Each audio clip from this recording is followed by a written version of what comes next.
Dame tu cosita, dame tu cosita.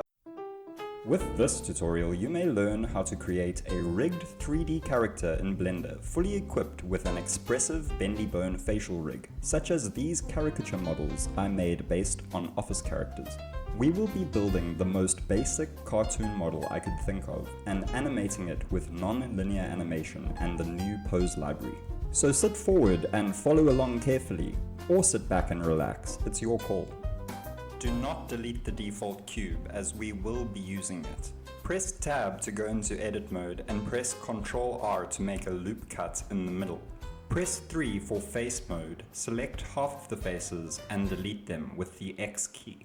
Add a mirror modifier in the properties panel and make 2 loop cuts on the sides and the top. Make a loop cut in the front and slide it over to a more central position. This cube will form our head, for which we need a neck, which we will extrude from the bottom middle face. I extrude out the sides of the body and add another loop cut at the top, which will form the base of our arm. Extrude the arm all the way out. This next box will form our hand. We're keeping things extremely simple here. Extruding out the sides of our hand will leave these 3 faces, which form the basis of our fingers. I want to alter the topology here so that there are more faces, so that there are small gaps between the fingers. To achieve this, I will bevel these edges, but first I must make a loop cut, which will form the boundary where the topology splits. Bevel the edges with Ctrl B and move the mouse. Once these triangles are formed, slide these vertices along their edges until they emerge with the adjacent vertices. Triangles are not inherently bad, they only cause issues when placed in inconvenient areas. As this part of the hand is not meant to deform, it should be fine. I confidently extrude out 3 fingers, each formed by a simple box. The thumb can also easily be formed by extruding out the sides of the hand and extruding a thumb from that. We have completed the basic shape of the hand. Now let's make the head a little bit more circular by selecting these faces around the 3D cursor. Set the pivot point to 3D cursor and enable proportional editing so that you can scale out the head. I'm making adjustments to make the head larger, higher up, and more circular. I could sit here all day making small adjustments, but there is a quick trick to make things spherical. Select these central edges and press Shift S and move the cursor to selected. With the 3D cursor in place, select all the head vertices and press F3 to search for ToSphere, and then move the mouse to make the head into a sphere shape. It blows up like a balloon, and I just want to slide some of these edges down so that none of them are too close to each other. Just like the horizontal loop cut that we made for the arms, make a vertical loop cut for the legs and extrude the legs all the way down to the feet, which you can then extrude outwards. I want to do the same trick on the feet that I used for the hands to increase the number of faces so that we can extrude toes. So I make a loop cut for the boundary, I bevel the desired edge, and then I slide the vertices back so that they merge into the adjacent vertices. Auto merge, the function that automatically merges vertices that are close to each other, is on, but you can manually merge vertices by pressing M and then selecting by distance. Repeat the process for the remaining toes, but instead of a loop cut, use the knife tool and cut through the foot by pressing K to activate the knife and C to activate cut through. I then bevel all of these edges and slide the vertices back to create these gaps between the toes. From there it's simple, I just arrogantly extrude out the toes, make some small adjustments, and there is our basic foot topology done. Add a subdivision modifier and watch our model transform into a bat. Don't worry, we can cure his vampirism by making some loop cuts under his arms and just anywhere where the geometry seems a little bit too loose and curvy. Add multiple loop cuts simultaneously by pressing Ctrl R and then rolling the mouse. Add several loop cuts to the arms, legs, and body. We need loop cuts so that we can start adding some body to this body. Speaking of body, let's draw our attention to the booty and start just sliding these edges over to create a intergluteal cleft. Slide these edges over using GG and then select these 9 fine faces and extrude them out to form a butt. This part is very important, so listen carefully. Create an edge loop around the butt cheek. Select the fine 9 frontal faces and scale them down on their own axis. Press 3 for face mode and holding Alt, select a face loop by clicking right on the edge and then place the 3D cursor there using Shift S, cursor to selected. Change the pivot point to 3D cursor if it's not there already and then select these outer faces. Press F3 and search for ToSphere. It should already be listed if you have used it already. Select it and drag the mouse to create a nice round booty. Make sure that no vertices overlap the mirror axis, and you can turn on clipping in the mirror modifier to make sure that the central vertices stay put. I then just scale it in slightly and slide some of the edges away from it to make it flow more smoothly into the shape of the body. Now that the most important part of our model is complete, we can move on to the face.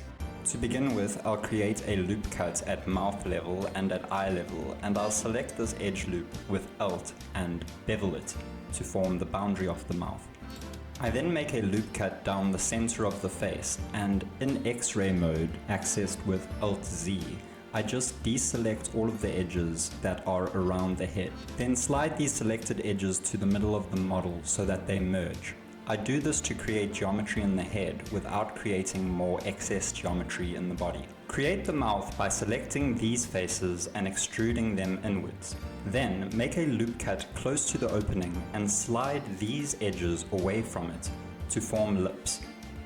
We can create even more geometry in the head by placing a loop cut here, which terminates at this triangle, changing it into a quad. I adjust some of the edges along the surface of the model until I have these 4 faces that will form the basis of the eye.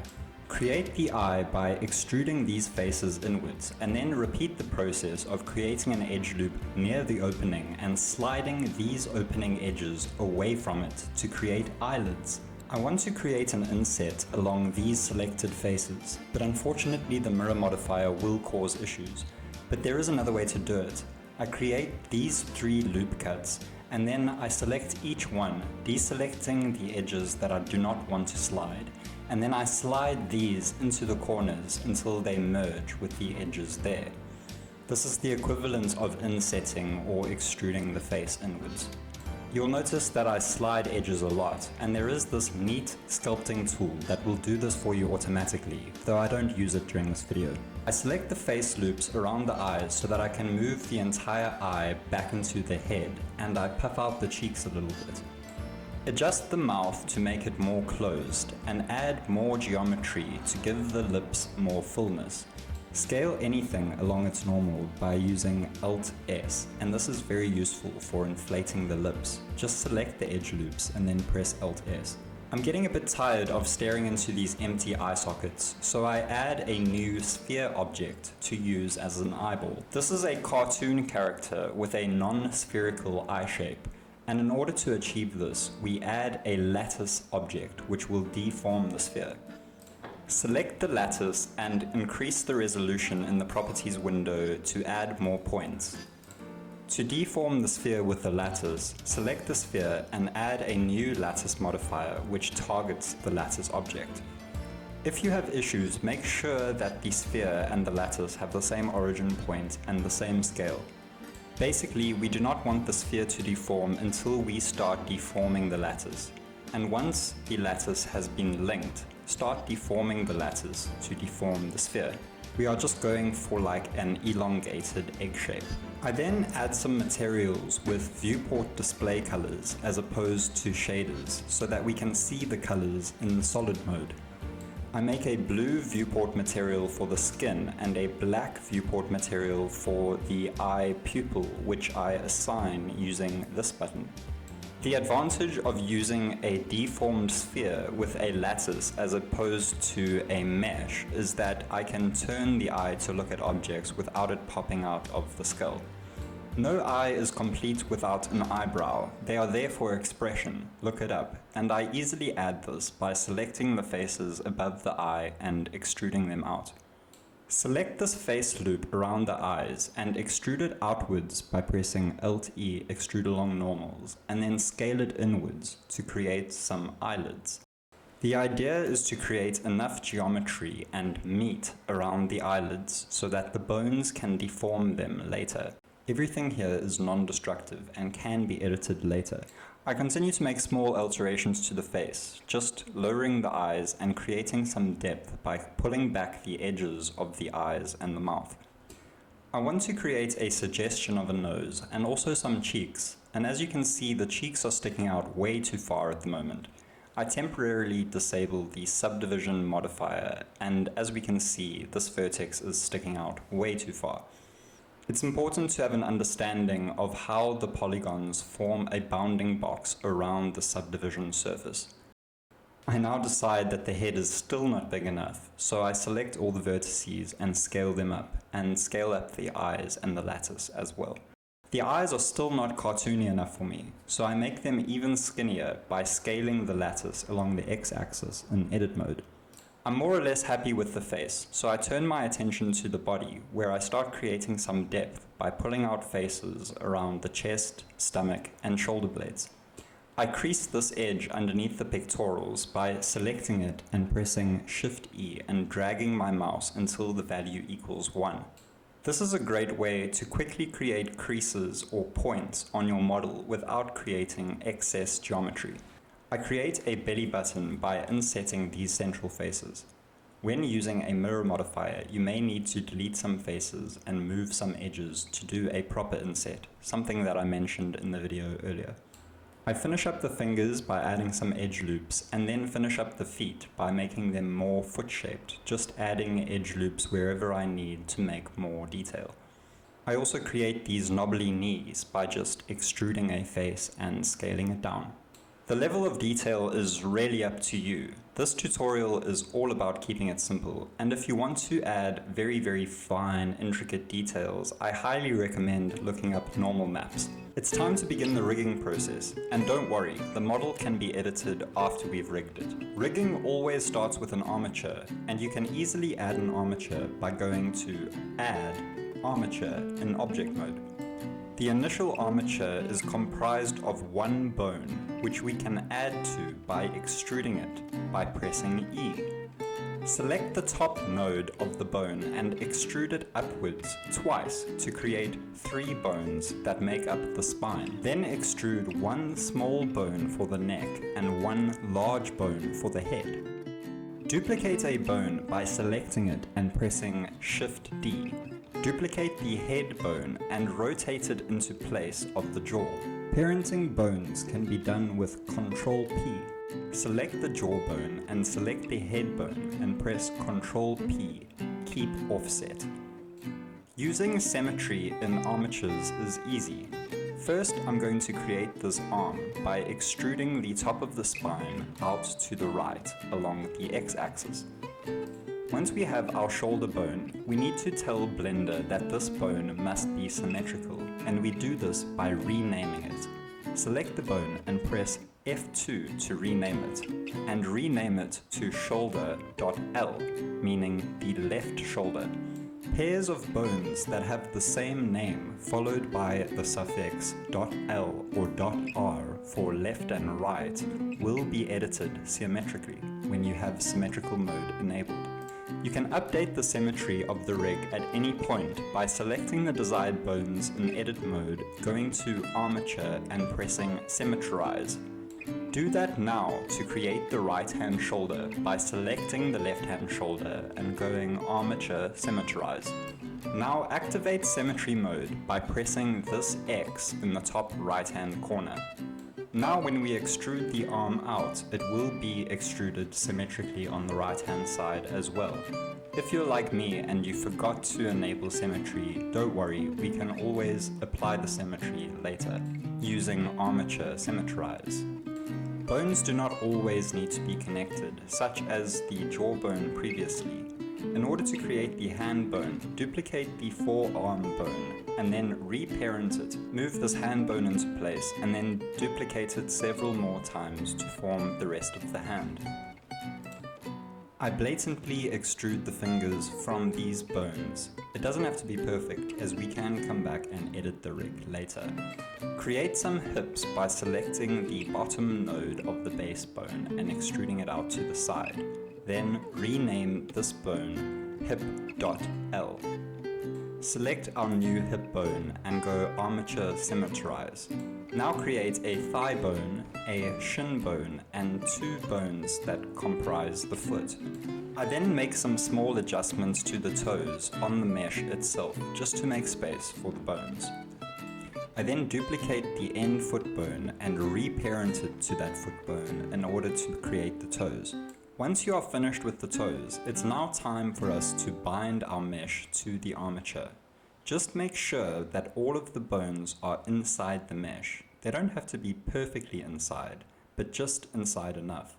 You can also resize the bones by selecting them and pressing Ctrl-Alt-S.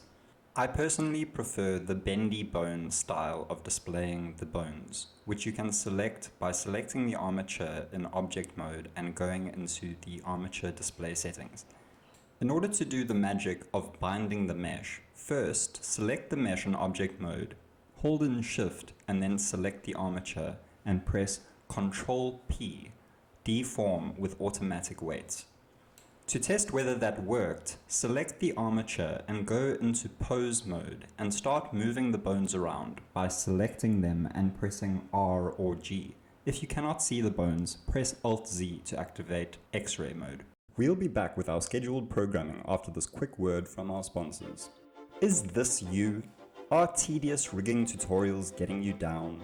Are you tired of setting up complex bone constraints and just want to jump straight into the joy of animating? Well, we've got just the ticket. With Playland's all-new Miracle Expressive facial rigs, you too can become the director of your very own season of The Office. Whether you're creating memes or erotic fanfiction, these rigs are the perfect learning tool for any burgeoning grease pencil pusher. The Pam rig is already selling. I wonder why. Get your own models now, buy your favorite character, or get all the currently finished models for a discounted price. Stanley, Kevin, and Phyllis not yet included. The mesh should move around with the bones. Deforming with automatic weights is an amazing tool, and for the most part, it's all you need, but there are some cases where the mesh did not bind properly. For example, when you move the jawbone, the entire face deforms. Issues like this can be solved with weight painting, which can actually be quite fun. In order to weight paint the jaw, first select the jawbone in pose mode, then go into object mode, select the armature and hold Shift and select the mesh. Now go into weight paint mode. In weight paint mode, you should be able to see the weights surrounding the jaw. Now select the brush, set the weight to 0 and the strength to 1, and start painting all the areas where you would like the weights to be 0. We only want the area around the mouth to be highlighted. Go into the tool settings and go to advanced mode and set front faces to off so that you can brush all the way through the model. Use the blur tool to smooth out the edges in order to create a better transition between the two halves of the mouth. You can see the mesh deform in real time if you have a bone moved out of rest position. This is why it's important to move the armature into an active position while you are weight painting. When I rotate the head bone in pose mode, the eyes do not move. This is because the eyes are not a part of the mesh that we attach to our rig. Fortunately, there are other ways for us to parent these objects to the head bone. First, go into pose mode and select the head bone. Then go into object mode and select all of the lattice objects as well as the eyeballs, and then select the armature and press Ctrl-P, parent to bone. The eye object needs to be duplicated to the other side of the character, and in order to do this, select the character mesh, press Shift-S, cursor to selected, and then change the pivot point to 3D cursor. Now, select the eye and the lattice. Press Shift-D to duplicate them. Click, press Ctrl M to mirror them, and then press X to mirror them along the X-axis. I'm testing the armature by selecting bones and moving them around. The spine is currently too stiff. We can make the spine more bendy by using bendy bones. First, select these 4 bones in edit mode and then go into the bones property panel. Under bendy bones, find this value and pump it up to 3 while holding the Alt button to apply it to all of the bones simultaneously. If your rig is anything like mine, the top bone should curve off awkwardly to the side as if our character has scoliosis. Fortunately, this can be easily cured by selecting the 2 shoulder bones in edit mode and disconnecting them by pressing Alt-P, disconnect. This occurs because bendy bones are similar to Bezier curves with handles, and it was basically using a shoulder as one of the Bezier handles, but this is a topic that we'll get into later in the video. Moving bones individually like this can get a little bit too difficult with more complex motions. For example, when reaching for an object, it's better to just move the hand directly towards that object, rather than rotate each individual bone in the chain.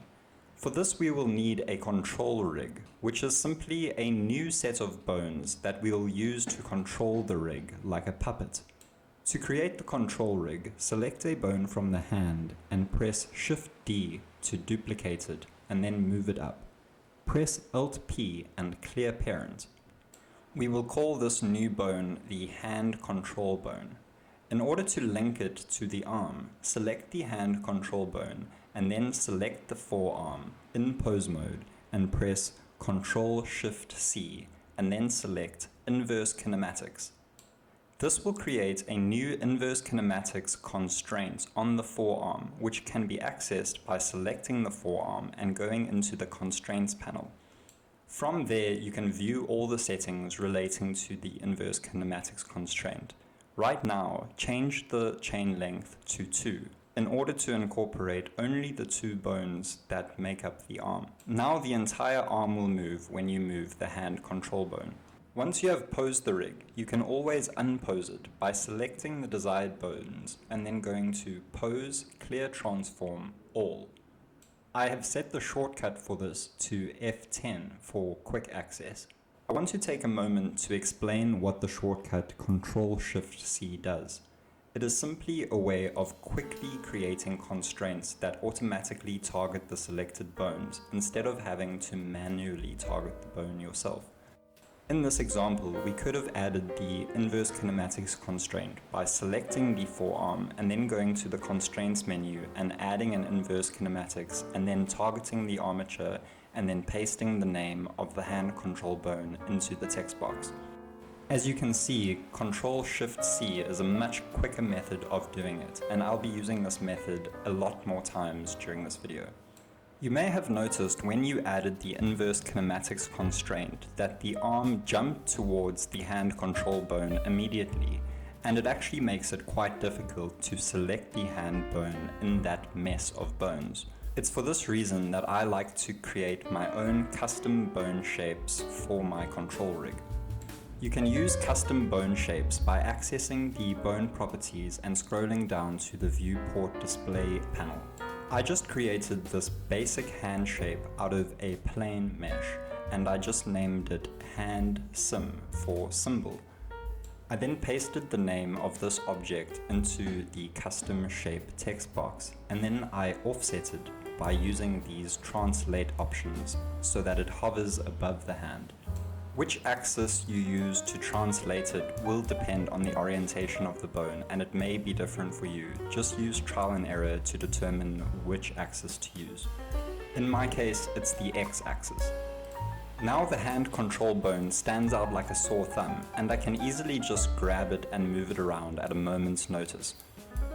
Apply all of these settings to the other side of the mesh by going into edit mode, selecting all of the bones that make up the hand and going to Armature Symmetrize. We can now move the arm around freely, but there is an issue in that the elbow does not bend in a predictable direction. We can control the elbow by creating a pole for the inverse kinematics constraint. First, duplicate the hand control and move it back behind the elbow. Now, copy the name of this new bone, select the forearm, go into the inverse kinematics constraint, and paste the bone into the name of the pole target after targeting the armature. Now my arm does not bend at all, and the reason is because all of the bones in the arm are completely collinear. There needs to be a small dent in the arm in order to tell Blender which way it will be bending. So select the elbow joint in edit mode and bend it very slightly backwards. Now, when you move the hand control in pose mode, the elbow will bend predictably in the direction of the dent. Move the pole around to see if the elbow moves as well, and if it doesn't move in the correct direction, you may need to rotate the pole target in the inverse kinematics constraint. I often need to set this to 180 degrees. Now the arm and the elbow can be controlled, but the hand's movement is completely dependent on the rest of the arm and cannot be moved individually. In order to create a control for the hand, we first need to edit the rig so that there is a hand bone. Select the armature, go into edit mode and extrude a new bone from the end of the forearm, and then reparent all of these bones to that bone by selecting all of them, selecting the new hand bone and pressing Ctrl P, keep offset. Now we are going to link our hand control to this newly created hand bone by selecting the hand control in pose mode, selecting the new hand bone and pressing Ctrl-Shift-C, copy rotation. This will add a new copy rotation constraint to the hand bone, which we can access in the constraints panel.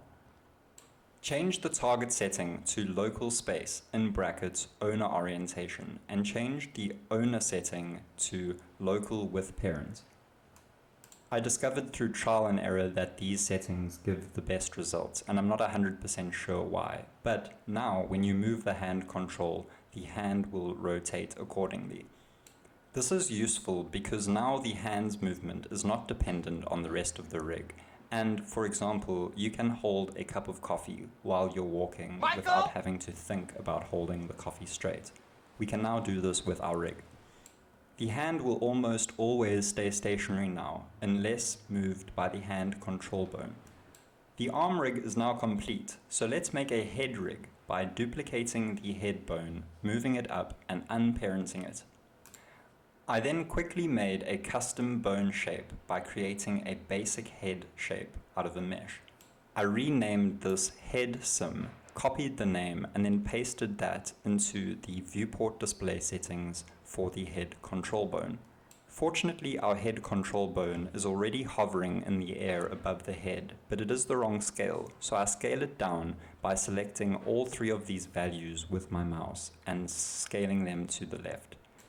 In order to link our head control bone to our head, select the head control bone in pose mode, then select the head bone and press Ctrl-Shift-C, inverse kinematics. Then go into the inverse kinematics constraint in the constraints panel and set the chain length to 1. That's all the control we need if we just want to move the head from side to side. But what if we want to rotate the head to look at something? We're going to need more controls. In pose mode, select the head control bone again and then select the head bone and press Ctrl-Shift-C, copy rotation. Then go into the constraints panel and set the target to local space and the owner to local space. Disable X and Z and only leave Y highlighted. Now, when we select the head control bone and press RZ to rotate it around the Z axis, the head will move from side to side too. This is my preferred rigging style, and you'll notice that I like to use one controller for multiple functions.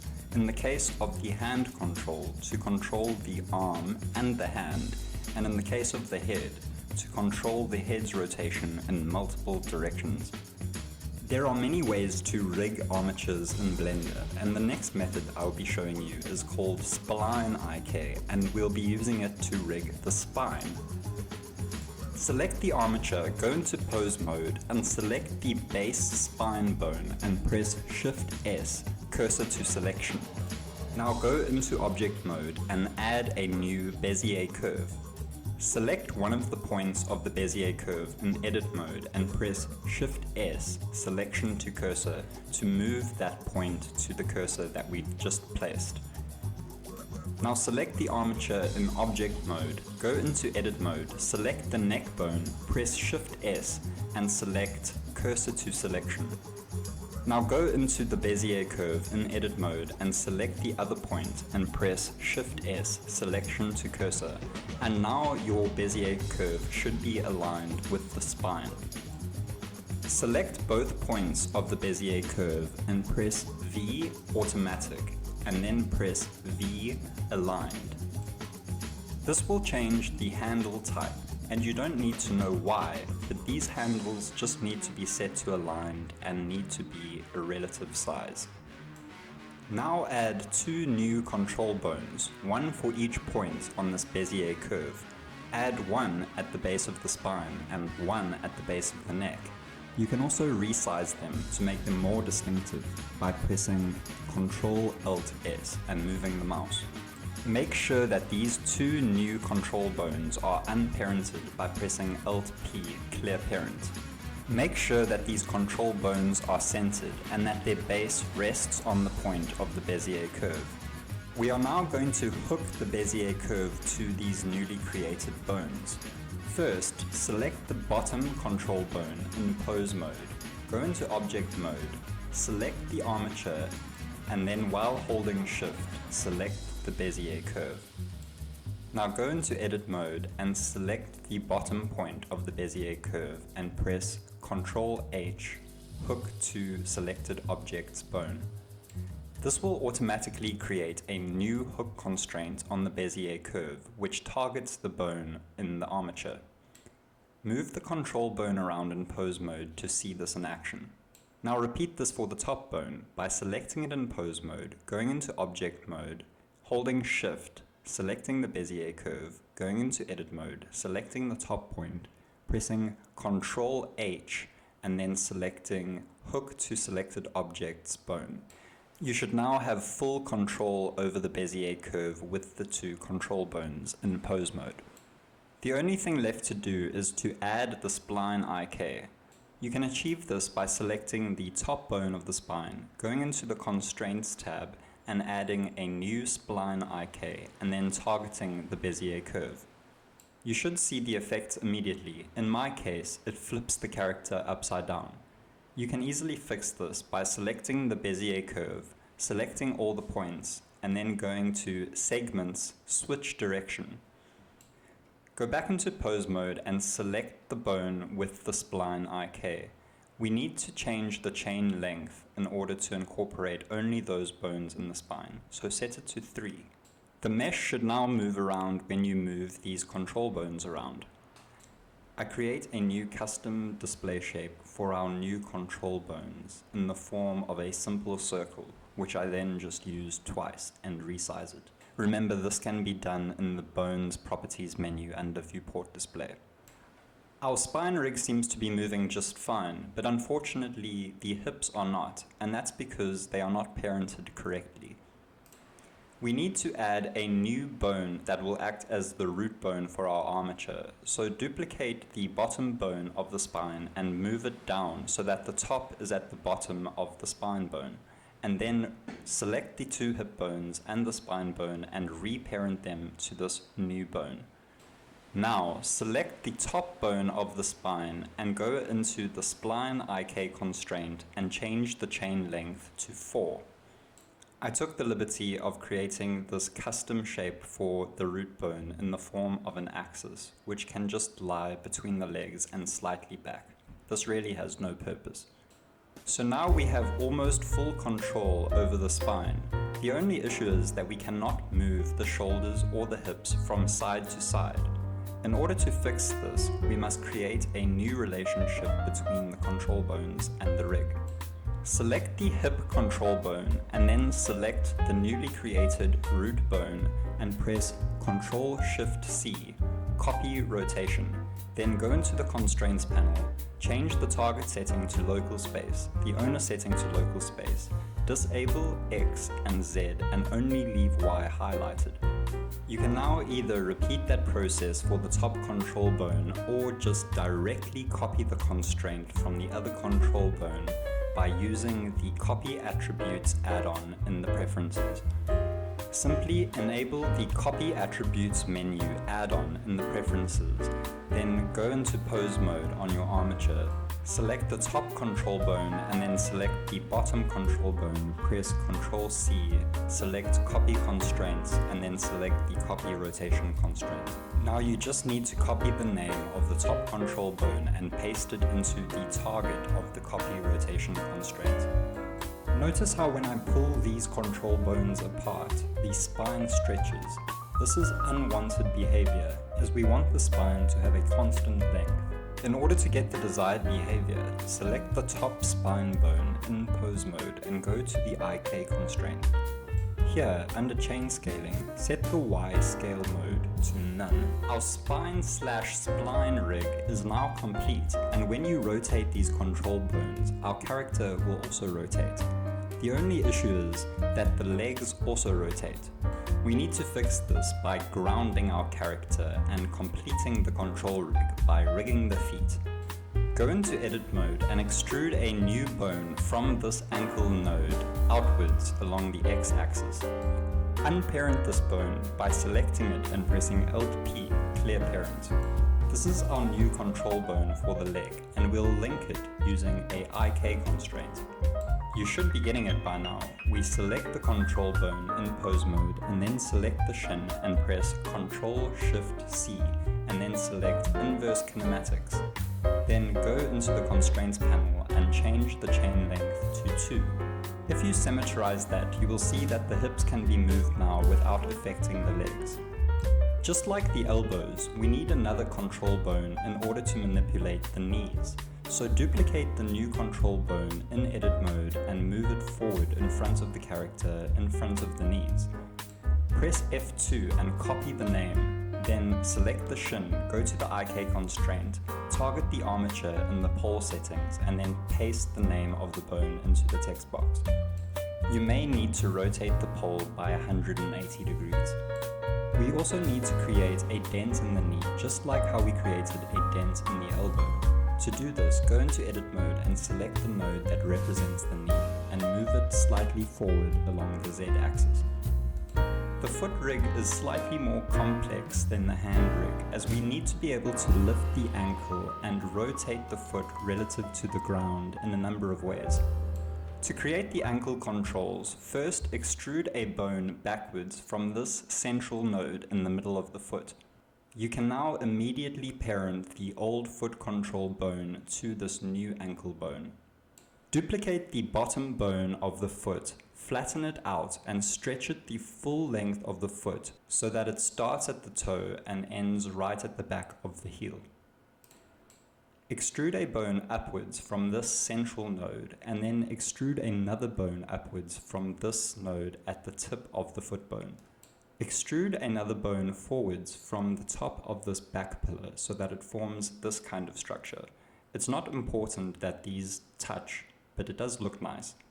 Duplicate the big main foot bone at the bottom and make it smaller and move it to the front of the foot. Now, parent these 3 bones to the newly created foot bone at the front of the foot. In other words, parent this bone, and this bone to this bone by selecting all 4 of them, this one last, pressing Ctrl-P, keep offset. Now select the small bone at the front of the foot and select the big main bone and press Ctrl-P, keep offset to parent that. Now to set up the relationships of these bones, select the central pillar and then select the back foot bone and press Ctrl-Shift-C in pose mode and then select inverse kinematics and set the chain length to 1. Repeat that process for the front pillar by selecting the front foot bone, pressing Ctrl-Shift-C in pose mode, inverse kinematics, chain length 1. Finally, select this bone at the very top, press F2, copy its name, and select one of the bones with the IK constraint, and then target the armature in the pole settings and paste the name into the text box. Do this for both bones with IK constraints. Again, you may need to rotate the pole by 180 degrees. These three bones comprise the controls for the foot rig, and I have taken the liberty of creating a custom bone shape for each bone that represents what each one does. This bone at the back lifts up the ankle. This bone on the side, which I have offset using the display settings, moves the entire foot around. This is the main bone and should be used to move the foot 90% of the time. This bone at the front is used in those specific circumstances when you want to rotate the entire foot from the front, such as when you are standing on your toes. You can limit the rotation of this ankle bone by locking its rotation along the X and the Y axis and adding a limit rotation constraint. Limit all three rotations and create a range for the Z axis. It might be different for you, but my range is from minimum -60 to maximum 0.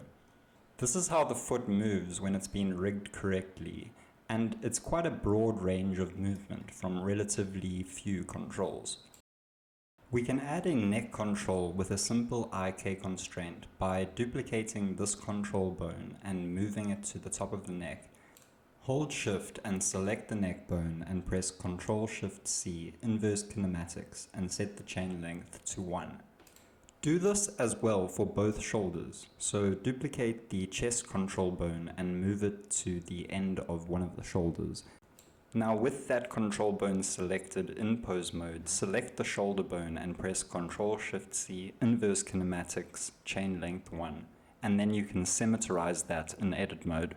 If, for whatever reason, your bone's rest position is off, you can always reset it by moving it into place and then going to Pose, Apply selected as Rest Pose. Now we have control of the neck as well as the individual shoulders. I want these top controls that control the head and shoulders to move vertically when we move the waist vertically.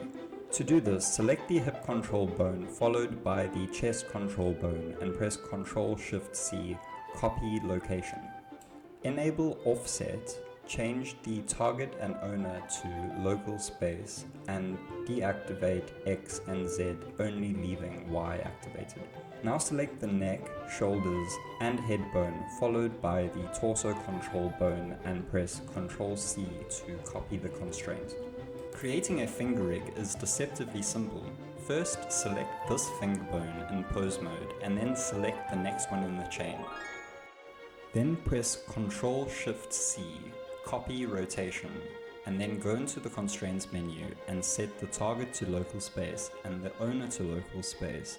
Deselect Y and one of the other axes, and I'm not sure which one it'll be for you, but for me it was Z. Now, when you rotate this bone, the other one will curl, sort of like a real finger. Now you can repeat this process for every other bone in the finger, or you can simply select this bone and then select this bone and copy the constraint with that add-on that we enabled earlier. The only thing left to do once you've copied the constraint is to change the bone that it targets, and you can do this by selecting the previous bone in the chain, pressing F2, copying the name, and then going back into that bone's copy rotation constraint and pasting it into the target. I should have done this before copying the constraints, but this mix mode should be set to add, not replace. But don't worry, you can apply it to all of the fingers by holding an Alt when you change the setting. As you can see, we can now easily control the hand to make a fist by just selecting these bones from the side of the hand and rotating them. For extra safety, you can lock the rotation of these finger bones by selecting them, going into the bone transform panel, holding Alt and pressing the lock button next to Z rotation and Y rotation in my case. And that's the hand rig completed. I like to leave the thumb relatively free because it has quite a range of motion, but you are welcome to add your own constraints to it if you wish. I tend to leave the toes without controls as they are very rarely moved and they are quite easy to move anyway. These are finer details that we can think about later. For now, let's move forward and start rigging the face. This is a Lego idea that I came up with, which you can support on the Lego Ideas website. Welcome to our Lego Ndebele village, our entry for the Lego Ideas competition. Ever since I was a child, I always dreamt of having my culture represented in Lego. You can help that dream become a reality by following the link provided. It will come with a colorful Ndebele hut, an authentic black coleslaw, traditional drums, and Ndebele themed vehicle.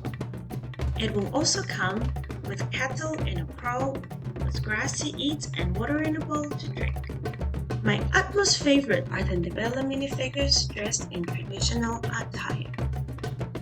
If you would like to make this Lego set a reality, place your vote by following the link provided.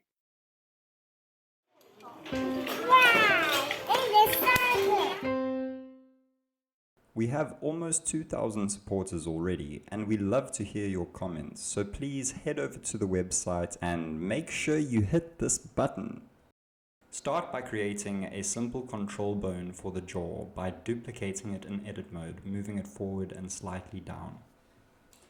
Now create an IK chain by selecting the control bone in pose mode, selecting the jawbone, pressing Ctrl-Shift-C, inverse kinematics, chain length 1. This new control bone should be parented to the head if it's not already. Bear in mind that you can always view a bone's relationships, its parents and connections in its properties panel. With the jaw IK controller set up, we can get some quite satisfying movement out of the mouth. Now we are going to go about creating a full bendy bone facial expression rig. Start by duplicating a bone and moving it to the outer edge of the eyebrow. Edit the bone so that its size and orientation are roughly the same as mine. Once it is in position, extrude another bone across the full length of the eyebrow and then extrude another small bone at the end of that. We are going for a structure that looks like this. One main eyebrow bone with one small bone on each end. Make sure that these bones are just under the skin of the eyebrow mesh. Parent each of these small bones to the head bone. Please bear in mind that now that this bone is disconnected, you do need to move it in conjunction with this node of the eyebrow bone in order to keep them connected. Select the central eyebrow bone and go into the bone properties panel to pump up the bendy bone's number to about 4. Scroll down in that same menu until you see the start handle and end handle settings. These settings define the start and end handle of the Bezier curve that underlies the curve of the bendy bone. By default, these are set to automatic, which means that the handles will bend to target the bone that is immediately connected to them.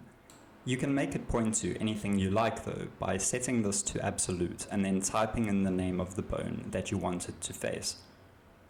Do that now by setting these to absolute and targeting each of the bones that is on either side of the eyebrow bone.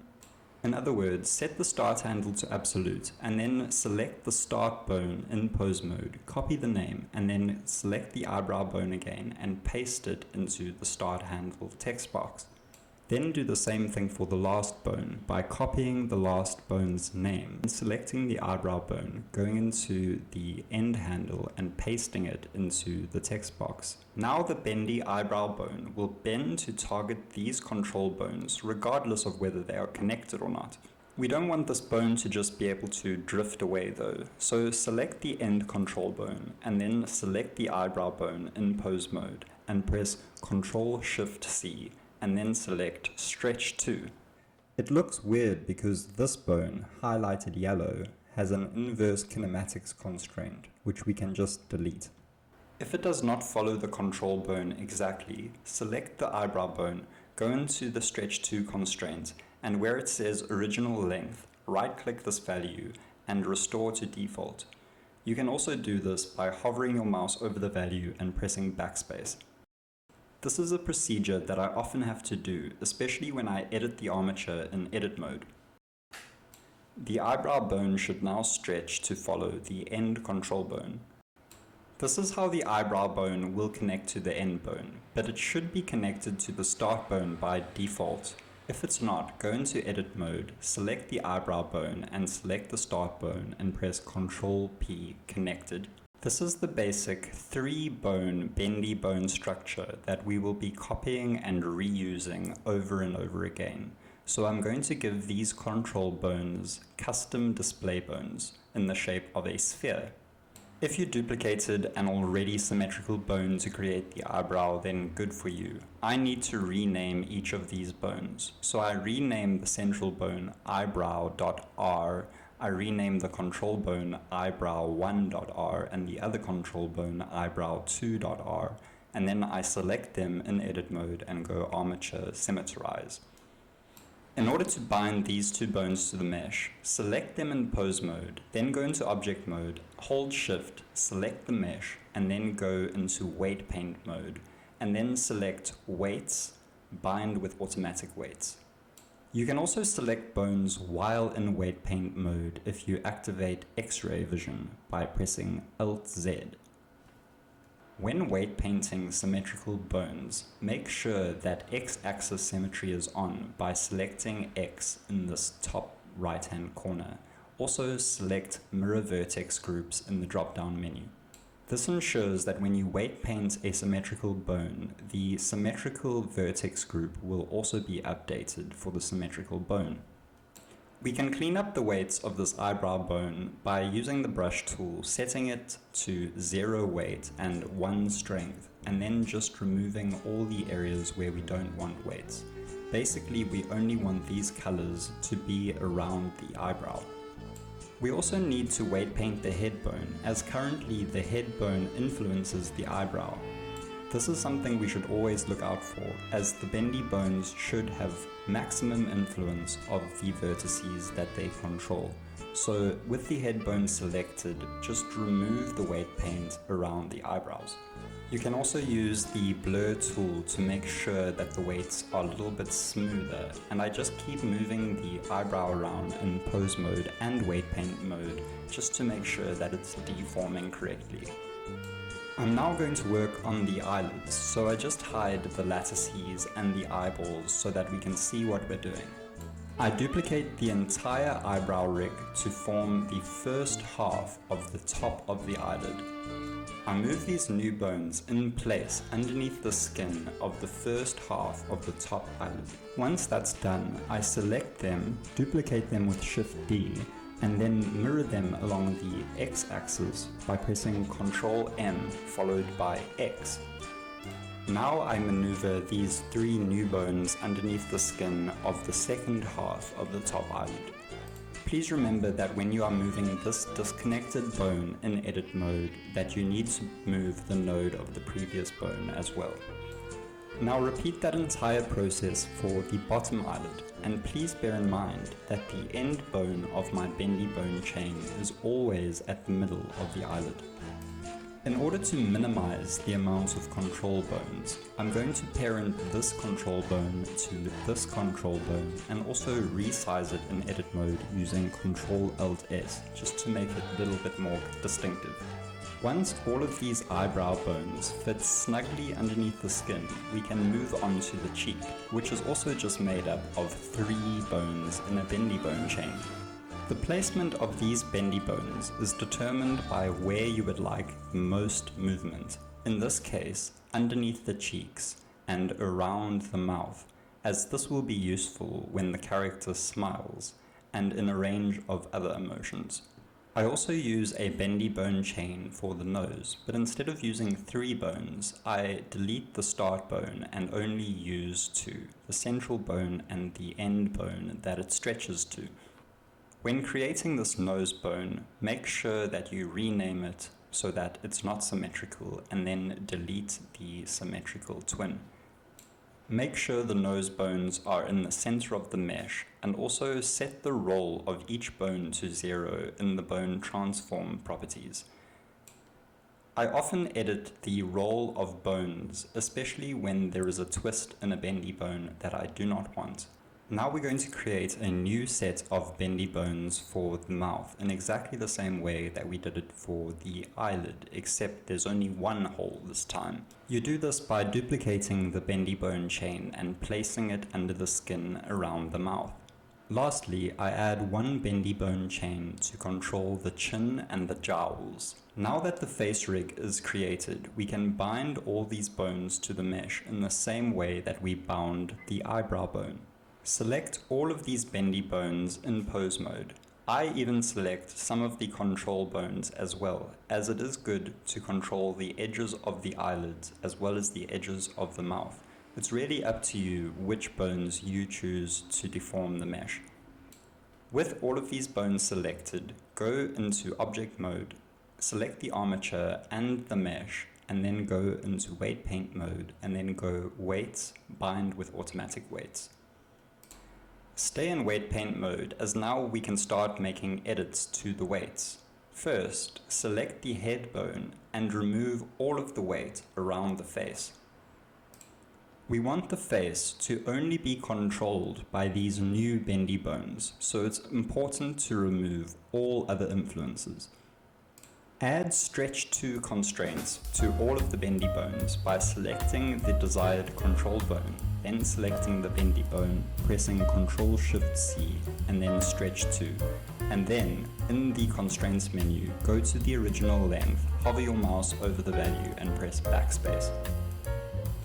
Now begins the process of weight painting each individual bone, which may seem tedious to some, but for me it's all part of the art, as it does change the expression of the character. Firstly, make sure that the influence of the eyelid bones do not extend further than the eyelids. Only let the cheekbone influence the cheeks, and only let the nose bone influence the nose. I think you get the idea. You can keep testing the weight paint by moving the bones around in weight paint or pose mode to see the results of your weight painting. Moving the bones around also allows you to see weak points in your mesh model, and I continue to make alterations to the eyes in edit mode even once the rig has been posed. For example, when you open the jaw, you can see that the interior of the mouth has no volume. So we create some volume by selecting this face loop, hiding it, selecting the interior of the mouth, pressing Ctrl-L, then unhiding it, and then extruding it along the normals by pressing Alt-E, and then moving all of this backwards into the head by pressing GZ to create the interior volume of the mouth. I'm quite enjoying the expression that I'm getting out of this character, but I want to be able to move the eyes around. So select the armature, go into edit mode, and duplicate this jaw control bone and move it all the way forward. Rename this new bone Eyesight and copy the name. Then, in object mode, select the sphere that makes up the eye, and then go into constraints and add a damped track constraint. Now make the damp track constraint target the armature and then paste the name of the bone into the text box. Now you need to find out which axis to select through trial and error. For me, it's -Y. Select the other eye object and select the eye object that was just selected and press Ctrl-C to copy the constraint. When I move the jawbone, the face does not deform correctly because these bones are not parented to the correct bone. Select all of these control bones that control the lip and the chin and parent them to the jawbone in edit mode. I like how the face rig is deforming, but it is a bit of a mess to look at, so let's clean it up by moving these control bones to their own layer. In order to do this, go into pose mode and select all of these control bones, and then press M and select one of these squares. This will move the bones to a new layer, which you can view by looking in the Armature Properties panel. The point of this is to hide certain bones on certain layers to make it easier to find the control bones quickly. With the face rig complete, we can now begin to create facial expression poses for our character. But first, I'd like to give an introduction to actions, non-linear animation, and the pose library by creating a short walk cycle. Start by changing the layout of Blender by pulling up this timeline and changing it into a dope sheet. Then duplicate that dope sheet by splitting it and pulling it down, and then changing it into a non-linear animation editor. The NLA editor, as it's also known, allows you to animate your character using actions. To demonstrate, I'll quickly pose the character in a walking stance and keyframe all the relevant bones. This is a pose, and we're going to create a pose asset which we can view in the asset browser. Duplicate or split the 3D viewport and change it into an asset browser. We need a camera to capture the poses, so set up a new camera that looks at our character from this point of view and change the aspect ratio to square. With your mouse in the dope sheet, press N and bring up the pose library panel and select Create New Pose. The pose will appear in the asset browser. The pose is a new action, and the action is now active, and you can edit it by selecting action from this drop-down menu. If you change the name of the action here, it will be updated in the asset browser. Press N in the asset browser to bring up this menu where you can update the image from the camera position. This is our walk pose 1, and we will be using it later to symmetrize our animation. Press the X button to unlink this action so that we can begin working on other actions. Press the New button to create a new action, or simply keyframe some new bones by selecting them and pressing I. Rename this action to Walk Loop, and this is the walk cycle that will contain our poses. Now I move the timeline and create a new keyframe for the next pose of the animation. I also create another keyframe in between of his foot slamming down on the floor.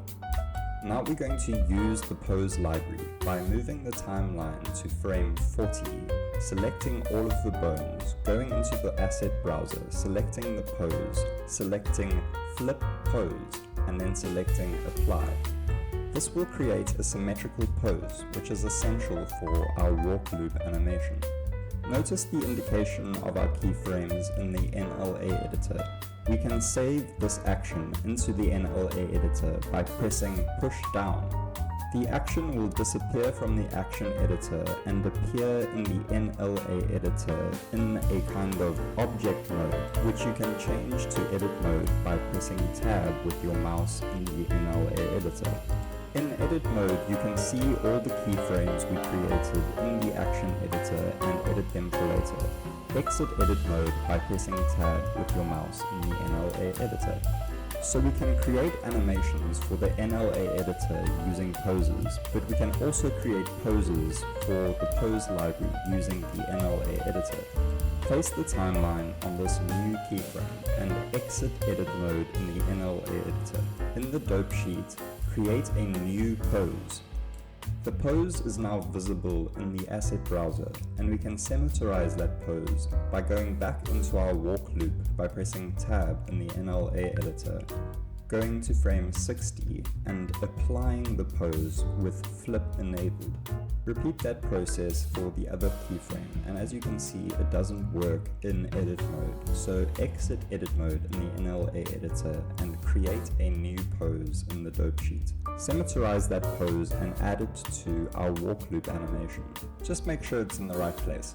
I just duplicate all the keyframes and add them to the beginning and the end so that the animation loops, although it's not necessary to copy all of them, I just do it for convenience. Then, in the Action tab of the Dope Sheet N menu, set the frame range to 80 to cap off our animation's length. Exit edit mode in the NLA editor and make sure that the frame range is between 0 and 80 there too. In the N menu of the NLA editor, make sure that the playback is set to cyclic animation And under the Action Clip tab, extend this repeat value as much as you like in order to make the animation repeat. With little adjustment, you can get your animation looping perfectly. Just make sure that the last and first keyframes are identical. Now that we have our walk cycle animation, we can duplicate it, edit it, and combine it with animations in the NLA editor and reuse it infinitely in a range of applications, which is the advantage of nonlinear animation. Let's work on some facial expression poses. So deactivate this track in the NLA editor and reset all of the bones. Duplicate this camera and set the new camera to active by pressing Ctrl numpad 0 and move it in front of the face. Now create a facial expression such as this toothless grin and press Create Pose. I'm going to fix the teeth problem by adding this basic teeth model that is basically made out of a plane with a mirror modifier, a solidify modifier, and a subdivision modifier. I duplicate it for a lower jaw and I move them into place and parent them to the appropriate bones. The top jaw to the head bone and the bottom jaw to the jawbone. I posed the bones to create this new surprised facial expression. I made this pose while editing another action, which is fine as long as you unlink the action before making any keyframes. The really amazing thing about the asset browser is the interactive blend button. It allows you to blend between poses. For me, this is why Blender is called Blender, and you can get an infinite range of facial expressions with only a few poses. Update these pose images without even applying the pose. Just make sure you're in pose mode and select this button. And now another word from our sponsors. In the southern tip of Africa lies a windswept city where aspiring YouTubers are struggling to pay their rent while spending days editing YouTube tutorials for the sole benefit of future animators. These selfless beings toil day and night, pouring their blood, sweat and tears into this essential community outreach work with little to no recompense. What's to be done? Are there no heroes in our midst? Gallantly galloping upon horseback to bestow their lofty assistance, trickling gold doubloons from the heavens that do not sparkle as brightly as their easy smiles over chiseled jaws. It's you. You can be that person. By becoming a patron of the arts, you ensure that the future of free online education is in safe, muscular hands. Your hands, sweet angel. Or just buy the rigs. They're pretty hot, like The Sims. Actions are very useful as you can use them in the rigging of your character, as I will demonstrate now by rigging the eyelids to close with one action. Unlink all actions and create a new action that animates the eyes going from the widest position to a rest position to closed. Rename this action Eye Closed and unlink it. Now we're going to create a control bone for our eyelids so that we can close and open them without having to use the individual control bones. Select the armature in object mode and go into edit mode and duplicate a bone and move it into this position and parent it to the head. Level it out, resize it and rename it eyecontrol.r. Rename the other one eyecontrol.l. Select the top eyelid control bone and add an action constraint that targets the eye control bone. Target the eye close animation, set the target space to local space, set the channel to Z and set the range from -1 to 1. These settings may differ for you depending on the orientation of the bone, but the idea is to have the eyelid control bone move when you move the eye control bone. Make sure the control bones that have actions are in their rest position by clearing all of their transforms. I have this function shortcutted to F10. Select the other eye control bones, select the bone with the action constraint, press Ctrl C and copy the action constraint. The eye should now close completely when you move the eye control bone. Do the same for the left eye, except this time target the left control bone and reverse the polarity of the range.